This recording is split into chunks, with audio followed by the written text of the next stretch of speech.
From trade winds and tax policy to sustainability, immigration, and the future of U.S. dairy, this conversation covers a lot of ground, and few people see that bigger picture quite like Rick Naerebout, CEO of the Idaho Dairymen's Association. I caught up with Rick fresh off the stage at the High Plains Dairy Conference in Amarillo, Texas earlier this month, and he joins us on the Uplevel Dairy Podcast to talk about the momentum building in dairy, the risks producers can't afford to ignore, and why the industry's future may depend on the conversations happening far beyond the farm gate. That and more here today on the Uplevel Dairy Podcast.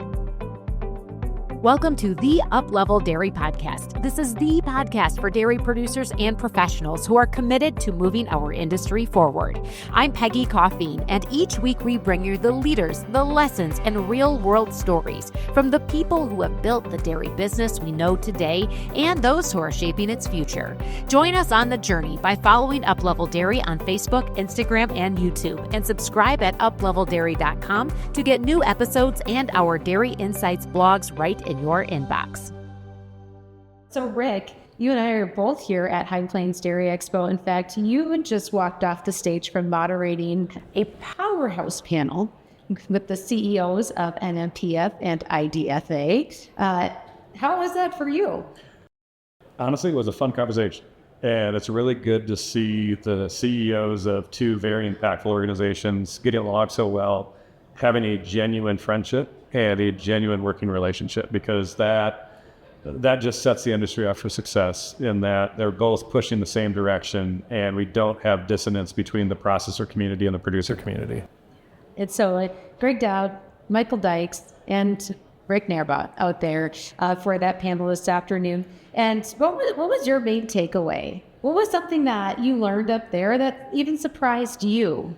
I mean, the big takeaway is there is so much that is going well for dairy right now. You look at the trade winds.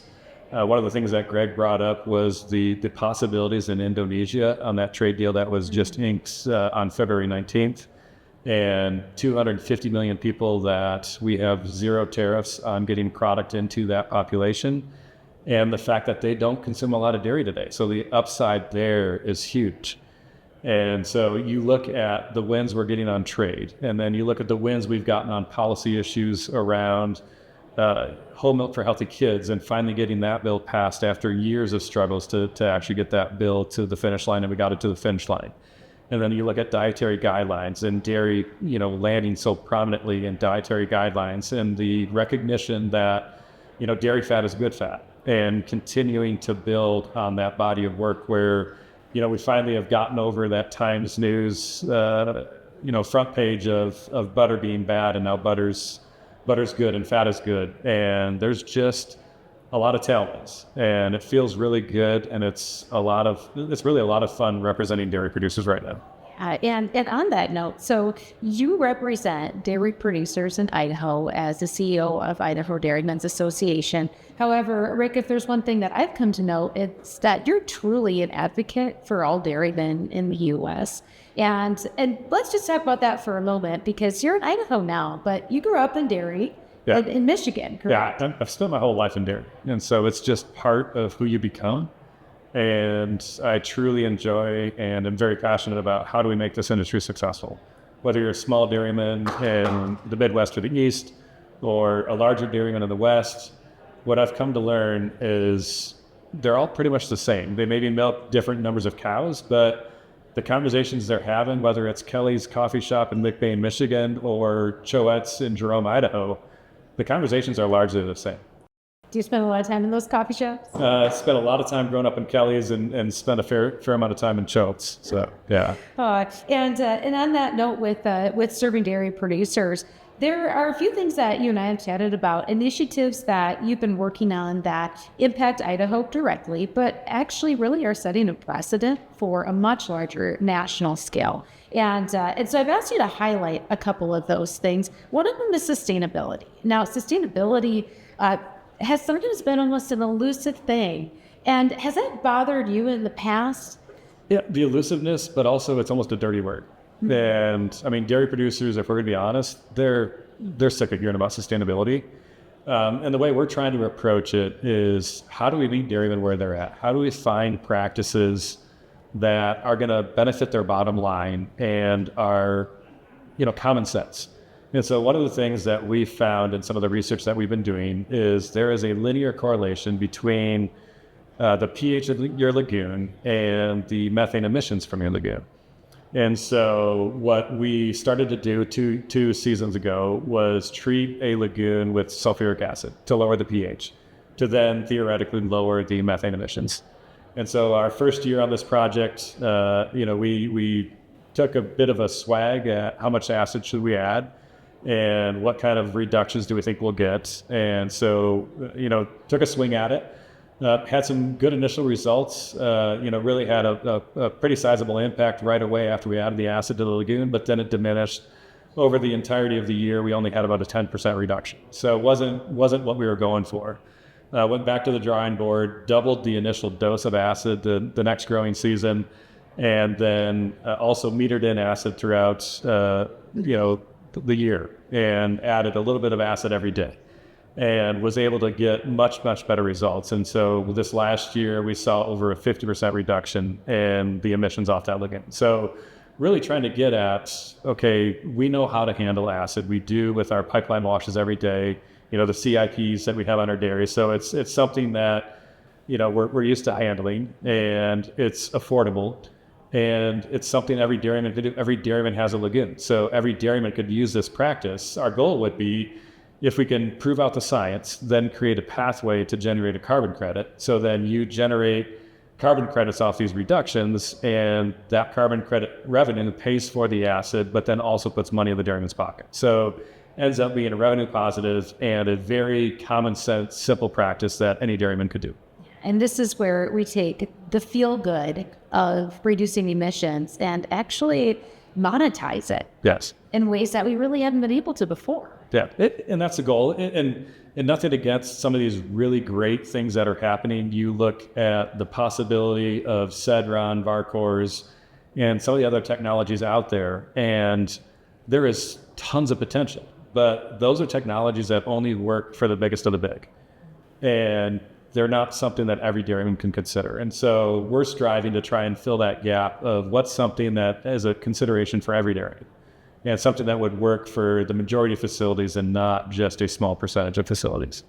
So with that, when you look at this initiative in Idaho, the work that you're doing there, is there a goal that your organization has for collectively reducing emissions or implementation, acceptance of that practice? No goal, really just trying to come beside dairy producers and help them. And, we didn't set any sort of, we want to try and achieve this much reduction in a milk shed by a certain date. We didn't do any of that. It's just trying to, benefit the entirety of the industry and, find these practices that work for everybody, so that, there's a chance that dairy producers can, survive to pass the dairy farm on to the next generation. Because that's really, you get push them to shove on every dairy family. They want to pass it on to the next generation. That's what they want, right? And on that note, another initiative that you've been leading through Idaho, and that also has greater impacts across the nation. When we look at that bigger picture of legacy and generational opportunity, let's talk about the Big Beautiful Bill and some of the work that you and your knowledge were able to influence there that fulfills that purpose. Yeah, no, we had a very unique opportunity. Idaho Senator Mike Crapo was chairman of the Senate Finance Committee. And so he was lead in negotiating the tax provisions within the Big Beautiful Bill.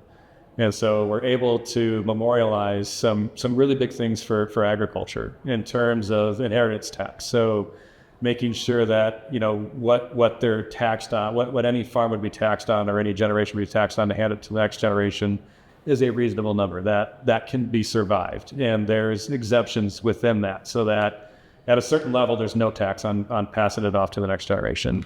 That all the way to accelerated depreciation on equipment, so that you can take that immediate depreciation and give dairymen the tools so that they can, weather storms and be able to use accounting principles to benefit their family. So again, they have the ability that there's the real prospect that they can hand it off to their kids and their grandkids.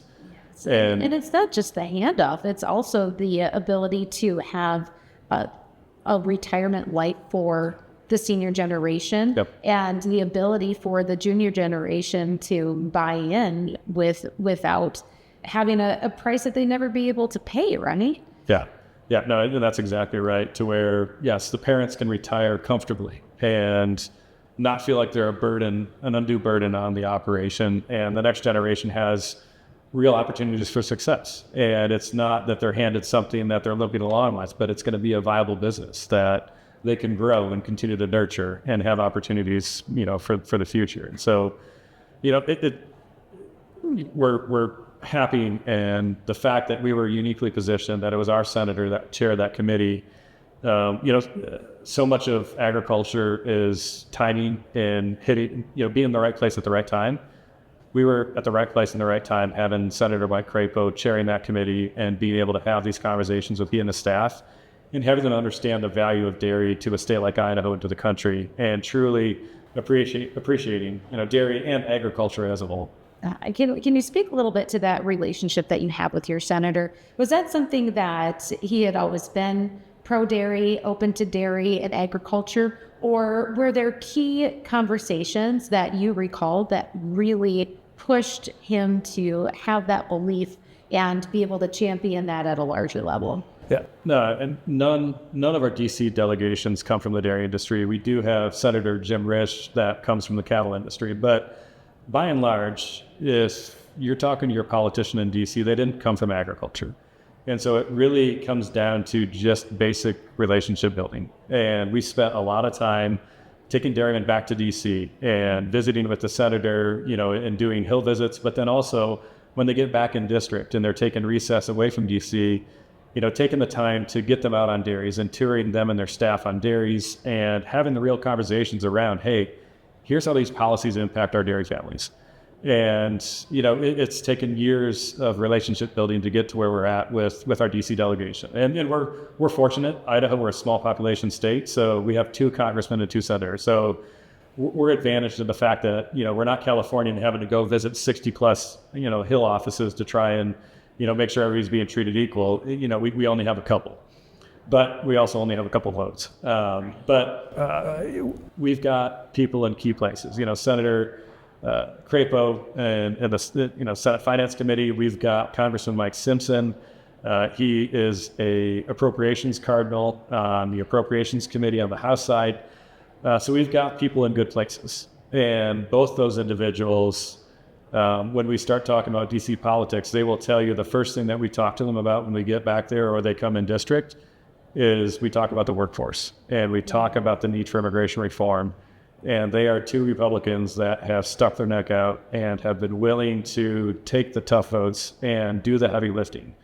Congressman Simpson, original sponsor again this year of Farm Workforce Modernization Act, trying to put that out there as a discussion piece. We need something to move forward, so let's start the conversation. And then, Senator Mike Naerebout, you go back to 2023, and the last time the Senate had that bill to consider, Senator Naerebout was a lead negotiator with Senator Bennett out of Colorado. And unfortunately, we didn't get to the finish line, but very much appreciate that, they were willing to dig in and have the conversations and take the tough votes and take the tough debates and push that agenda forward to try and find us a solution. So a couple of things there. One, I want to get into that conversation a little bit more on some of the immigration work that you're really laying the foundation for in Idaho there. But also, let's take a half step back for a moment. So these relationships that you've been able to build with your senators and key influencers have been game changers and precedent centers for far beyond Idaho. And so speaking to other dairy producers and dairy industry folks out there, what would you say are the couple of things that all of us could be doing better to build those relationships with those key congressmen and elected officials? Yeah, first and foremost is get involved and figure out, and you can do this through your local farm bureau, through your local cooperatives. You don't have to do it by yourself. Some states have trade associations, others don't, but there's always going to be a mechanism where somebody's working on these policy issues on your behalf. So figuring out whether that's your dairy cooperatives or your farm bureau or a state association, figure out who's working on these issues. And then figure out when are your delegations members going to be in district on recess. And and meet them in district and have the real conversation. See about posting them on a dairy tour. See what you can do to start to help them understand the world that you live in. And that's where we started, was just making sure that when they got in district, we were getting them on dairies and doing dairy tours and getting them in front of real dairy producers and talking about the real issues. And the other piece of it is, especially on the congressional side, the House side, they are always running for re-election. They are on a 2-year election cycle, and part of politics is running for re-election and having the money to get re-elected. And that's another key piece, is if we want our representatives to take the tough votes and represent us in DC the way we need them to, part of that is helping them get re-elected, because it does you no good if you spend all this time to educate them and get them up to speed on your issues, and then they get beaten in an election. Then you have to start over. It's a lot like employees, and you don't want to turn over employees. You don't want to turn over, congressmen. And so helping them get reelected is a key piece of this, to have that consistency and that constant voice and that good representation for the industry. Mm-hmm. And it sounds like you have approached this, your organization has approached this from a very grassroots level. Yeah. No, our congressmen and our senators, they know our dairymen intimately. They're on a first name basis.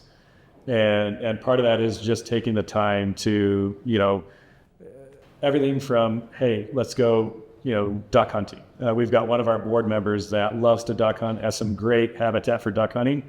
And, he'll invite, elected officials to come out and, hey, let's go duck hunting. And they just sit in the duck blind and they have real conversations. And then they go back to the dairy and they take them around the dairy and help them understand what's happening at the farm level and, where are those pressure points and what are the difficulties in the industry and what can they do to help us?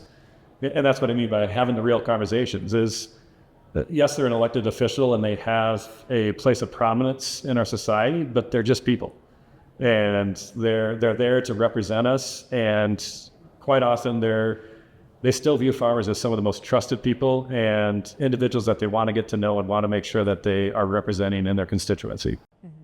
And those conversations, those are key for what really matters. And when we look at what really matters in our industry right now, one of the biggest challenges we're looking at is immigration. So you touched on it slightly, but let's elaborate a little bit more on some of the things that you're seeing in Idaho that producers in other parts of the country can learn from in order to be able to really advocate for their own workforce and really for the future of their business. Yeah, honestly, in Idaho, we've been blessed. We're a red state that has a very good relationship with the Trump administration. Our governor is running for re-election. He's been endorsed by Trump. Has a very positive relationship there. So we've been treated very differently than some of our blue state counterparts. And that's no fault of any dairy producer. That's just the reality of the political world we're living in right now. But you talk with producers in Minnesota and some of these other states where they've seen enforcement action, and it's just gut-wrenching, some of the stories that they share. And, workers being pulled out of tractors and office shifts and equipment and barns being idled because the workers have been pulled out. And it's really tough to hear those stories. But they're stories we have to share to help decision makers understand how big this problem really is. We face it at a state level in Idaho, where we have a lot of state legislators that want to take enforcement action and step into that space, because right now President Trump has created space for us. He has openly said that he has told his agencies, lay off enforcement on agricultural operations. Do not, if you have individuals that have criminal records that they're employing, yes, go pick up those individuals, but don't disrupt the rest of the operations like what we saw happen in New Mexico and some other places. He's been very clear about that. And so he's creating space for us in the hopes that, our belief is that they're working on something within the administration. Our state legislators are trying to step into that space and, be the enforcement mechanism. So we get it at a state level, which is different. But one of the ways we've really tried to communicate to our Republican legislature is, hey, there's a profound business risk here. and being very honest and transparent about the reliance we have on a workforce that's here without status. And it doesn't come without its challenges and risks, to where we are very much targeted in Idaho by state legislators that are right-leaning, in that they hold a fair amount of animus towards the dairy industry because we've been willing to stick our head above the foxhole and be honest about the world we live in. But to us, the gamble is worth it, because if society doesn't understand the fact that we can't feed ourselves, because half of all on-farm workers are here without status in this country, regardless of sector of ag, dairy, row crop, all sectors of ag, half our workforce on-farm is here without status. We can't feed ourselves if they all get removed.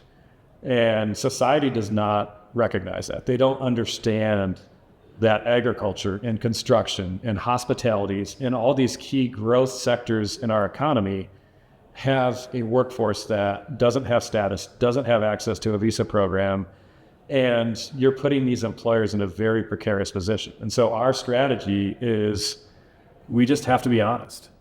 And the reality is, Homeland Security and Social Security Administration, they know the truth. They see the results of I-9 audits. They understand the sectors of the economy that are dependent on this workforce. So we're not keeping a secret from the regulators and from the federal government, because they already know our secret. We're keeping a secret from voters, and voters don't understand how big this problem is. And so how important is it to start to tell that part of the story? I mean, what really happens if our food system falls apart because of the labor issues? Yeah, and where we try and couch that conversation is to talk about the fact that food security is national security. If we become a country dependent on imports to feed ourselves, we no longer have the same national security that we have today. And so we try and put it in terms, and we come from a very conservative state, so we're trying to figure out, how do we talk to Republicans about this, and how do we talk about this in a way that is going to be meaningful and impactful for them. It's going to be different if you're talking to a congressman or a representative that's Democratic and you're coming from a blue state. That conversation looks very different. But you have to figure out how to meet them where they're at and speak to it in terms that is going to be meaningful for them. And so that's how we talk about it in Idaho, is to try and put it in terms of importance in economic health and national security, and things that Republicans typically are going to find very meaningful in the world that they're trying to represent. And takeaways from what you've shared for dairy producers and industry folks out there of how they can position their own conversations with legislators and elected officials as well on this topic of immigration. And so, Rick, we've touched on sustainability, we've touched on policy, and then, of course, wrapping it up here on immigration. And these are three things that you spend a lot of your time on. And as we wrap up our conversation today, I'm curious for you, when you look ahead over the next 5 years, what's the sleeping issue that is in the back of your mind, maybe isn't at the forefront yet, but that you see as a threat to dairy producers in the dairy industry? I would say the potential of a country, and this is me looking at what Brazil has done in the world of corn and soybeans, and the potential of other countries coming in and being able to ramp up milk production and do that in a meaningful way. Are there any of those countries out there that maybe could do what we're seeing Brazil do in terms of really ramping up soybean and corn production and disrupting our export market? I don't know if that's a real risk or not, but I think we're wise to watch what happens to fellow Aggies and learn from their situation. We're wise to learn from our fellow Aggies and understand how some issues have impacted them. We're relatively unscathed, if not benefited at this point, because low corn and soybean prices means affordable feed prices for us. But we're wise to learn from how that's impacted them, and to be able to watch what other countries are doing and to understand who has the potential to disrupt our marketplace. And so, you spend a lot of your time talking about and looking at the risks that are coming at the dairy industry. But if you were to sit down with, say, a 20-year-old dairy producer who is that next generation wanting to come back to the farm, what would be your words of encouragement about what their future looks like and what you see as the opportunities for them?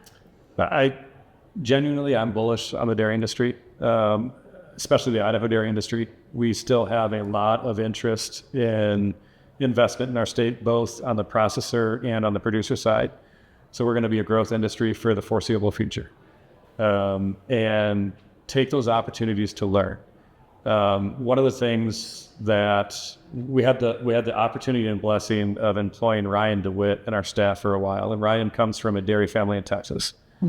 And his father, Harry, I think he's a brilliant businessman. And he told Ryan, go work for somebody else for a while. You'll have the chance to come back to the family operations, but I want you to learn from somebody else for a while. And so we had the opportunity to employ Ryan for a few years. And I think what Harry did is brilliant, because Ryan came to Idaho, moved 1,000 miles away, learned from others in the industry, and every chance he got on a dairy, he was looking through every bit of that dairy. And I would say you don't have to go right back to the family operation. If you have the chance, go learn from some other dairymen and learn how other people do it differently than your family does it, because that's going to be something that will pay dividends for you in the long run. Well, that's solid advice for the young dairy producers out there that might be listening to this conversation. And on that note, Rick, anything else that you'd like to add today? I would just say dairy is in a great place. We have a lot of tailwinds. We've got some big wins in terms of policy and trade agreements that have come about in the last year and a half. And it's just a fun time to be in U.S. dairy. Well, excellent. Well, thank you again for sitting down with us on Uplevel Dairy Podcast while we are both here in Amarillo for High Plains Dairy Conference. Thank you for having me. Thank you for listening to the Uplevel Dairy Podcast. If you enjoyed today's conversation, make sure to follow the show, share this episode with your friends in the dairy community, and leave a review. At Uplevel Dairy, we're here to highlight the leaders, the lessons, and the real-world experiences that are shaping the future of our dairy industry.